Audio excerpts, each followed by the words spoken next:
নমস্কার, আমি প্রমীলা রান্নাঘরে তোমাদের সবাইকে স্বাগত। আজকে আমি সজনে ডাঁটার একটা নতুন ধরনের রেসিপি তোমাদের সঙ্গে শেয়ার করব। এই গরমে কিন্তু খুব মুখরোচক, তৃপ্তিদায়ক একটা রেসিপি বলতে পারো। চলো দেরি না করে শুরু করে দিই আমার আজকে ডাঁটা রেসিপি।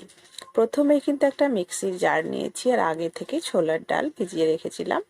1 বাটি মতো মিক্সির জারে ডালটাকে আমি পুরো নিয়ে নিচ্ছি। ডালের একটা সুন্দর পেস্ট কিন্তু বানিয়ে নিতে হবে। ডাল নিয়ে নিয়েছি, এখন নিয়ে নিচ্ছি 2টো কাঁচা লঙ্কা, কিছুটা আদা কুচি। এবার অল্প একটু জল দিয়ে সুন্দর করে পেস্টটা আমি তৈরি করে নিয়েছি। ঠিক এভাবেই পেস্টটা শুকনো শুকনো করে নেবে, খুব ঢিলে করবে না। চলো একটা পাত্রের মধ্যে এখন আমি ডালের পেস্টটা নিয়ে নিচ্ছি। ডালের মধ্যে এবার আমি নিয়ে নিচ্ছি স্বাদ মতো লবণ। ঝালটা অবশ্যই নিজেদের মতো করে তোমরা দেবে, যদি বেশি খেতে পছন্দ করো বেশি দেবে। আমি কিন্তু 2টো মতো শুকনো লঙ্কা দিয়েছি। অল্প একটু দিয়ে দিলাম হলুদ গুঁড়ো, তাহলে কালারটা বেশ সুন্দর হবে। সুন্দর করে এখন ডালের সঙ্গে মিশিয়ে নিলাম। তো এইটাকে এখন সাইডে রেখে দিই, আর ওই মিক্সির জারে চলো রেসিপিটার জন্য একটা মশলা বানিয়ে নিই। তো আমি নিয়ে নিচ্ছি আদা কুচি, আর নিয়ে নিচ্ছি 2টো কাঁচা লঙ্কা। ঝালটা একদমই কম রাখবো রান্নাটার, যেহেতু গরমের রান্না। নিয়ে নিলাম একটা টমেটো, 1 চামচ সর্ষে, 1 চামচ পোস্ত, সম্পূর্ণ নিরামিষ, পেঁয়াজ রসুনের ব্যবহার করছি না। এবার কিন্তু জল ছাড়াই আমি এই পেস্টটা বানিয়ে নেব। টমেটো থেকেই কিন্তু অনেকটাই জল বেরিয়েছে, তাতেই মশলাটা সুন্দর হয়ে গেছে আমাদের। খুব সুন্দর স্মুথ একটা মশলার পেস্ট বানিয়ে নিয়েছি। এবার এটাকেও সরিয়ে রেখে দিয়ে চলো ডালের বড়াগুলো ভেজে নিই। এবার কড়াই বসিয়ে দিয়ে দিলাম সর্ষের তেল। তেলটা ভালো করে গরম করে নিয়ে ছোট্ট ছোট্ট করে বড়াগুলো ভেজে নিচ্ছি। একসঙ্গে চাপাচাপি করে ভাজছি না, একটু ফাঁকা ফাঁকা করে দিচ্ছি। আর 4 থেকে 5টা আমি বড়া প্রথমে ভেজে নিচ্ছি। তো কিছুক্ষণ পর দেখো লালচে হয়ে গেছে নিচের দিকটা, এখন আমি উল্টে দিচ্ছি। কড়াইয়ের গায়ে উল্টাতে গিয়ে লেগে যাচ্ছে, এগুলো কিন্তু একটু পরে ছেড়ে যাবে, খুন্তি দিয়ে উঠিয়ে নেব। তো প্রত্যেকটা উল্টে দিলাম, আবারও কিছুক্ষণ অপেক্ষা করব সেকেন্ড দিকটা হওয়ার জন্য। লাল হয়ে গেলে উল্টে পাল্টে 2 থেকে 3 মিনিটের মধ্যে মিডিয়াম আঁচে বড়াগুলোকে আমি ভেজে নিয়েছি মুচমুচে করে। একইভাবে সব বড়াগুলোই কিন্তু ভেজে নেব। বড়াগুলো ভীষণ ভালো লাগে।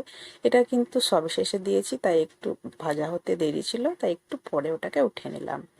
বাকি সব বড়াগুলো আমি একই রকম করে ভেজে নিচ্ছি। এখন দেখো সব বড়াগুলো কিন্তু সুন্দর করে ভেজে নিয়েছি। এগুলো খালি মুখেও খেতে ভীষণ ভালো লাগে। ওই কড়াইয়ে তেলের মধ্যে আরও তেল দিয়ে দিলাম। এবার রান্নাটা করে নেব। অল্প একটু হলুদ দিয়ে দিলাম, হলুদটাকে মিশিয়ে নিয়ে এখন দিয়ে দিচ্ছি সজনে ডাঁটা। এই ডাঁটাটা তোমরা হয়তো অনেকেই চিনতে পারছো, অনেকে হয়তো পারছো না। এটা কিন্তু 12 মেশে সজনে ডাঁটা, এটা কিন্তু এই চোতে সজনে ডাঁটা নয়।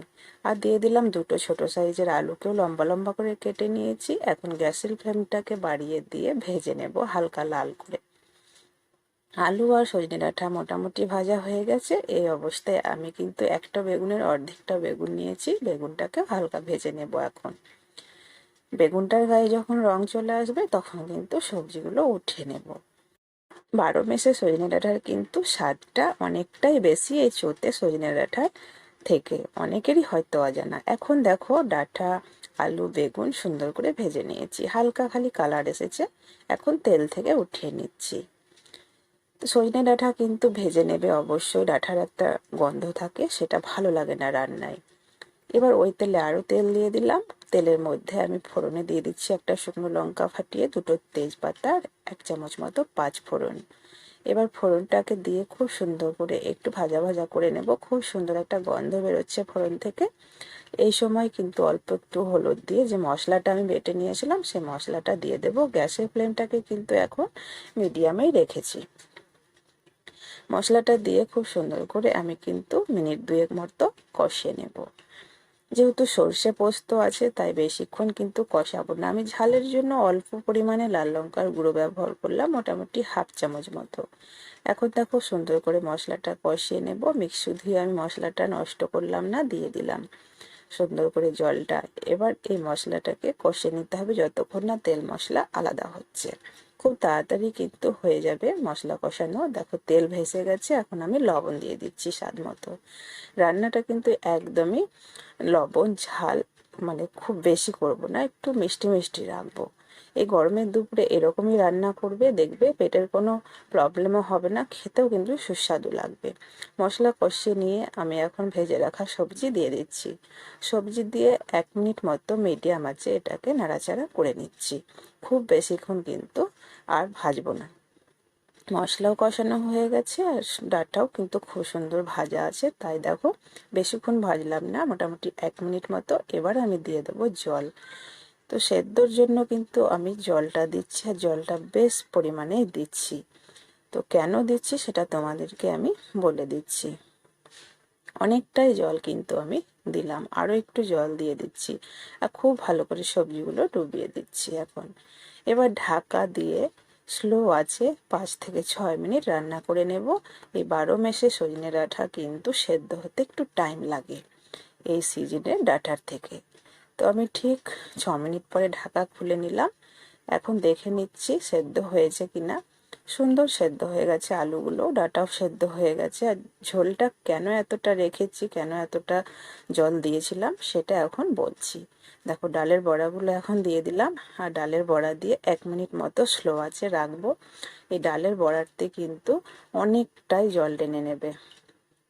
তো আমি 1 মিনিট পর ঢাকাটা খুলে নিচ্ছি, আর কতটা জল টেনে নিয়েছে দেখো। এটা ঠান্ডা হলে আরও বেশি টেনে নেবে, তাই জলটা অবশ্যই একটু রাখবে, তাহলে ভাত দিয়ে মেখে খেতে বেশ ভালো লাগবে হালকা গ্রেভি থাকলে। আর কিছুই নয়, এখন একটু লবণটা চেক করে নেবে। ঝাল যেহেতু কম, তাই লবণটাও একটু কম দেবে। মিষ্টি মিষ্টি রাখবে, দেখবে ভালো লাগবে খেতে। গ্যাস অফ করে দিলাম, নামিয়ে নিচ্ছি। আশা করি ভালো লাগলো। ভালো লাগলে লাইক শেয়ার করো, আমার চ্যানেলে নতুন হয়ে থাকলে চ্যানেলটাকে সাবস্ক্রাইব করো। আর এভাবে না বানিয়ে খেয়ে থাকলে অবশ্যই বানাবে, সবার পছন্দ হবে। একদমই অন্যরকম স্বাদ আনে, সবার মুখে রুচি আসবে, বাচ্চারাও কিন্তু পছন্দ করবে। আর এই ঘরোয়া রেসিপি যদি ভালো লাগে তো পাশে থাকা বেল বাটনটি ক্লিক করো, আমি যখনই ভিডিও আপলোড দেবো তোমাদের কাছে পৌঁছে যাবে। আজকে এ পর্যন্তই, ভালো থেকো।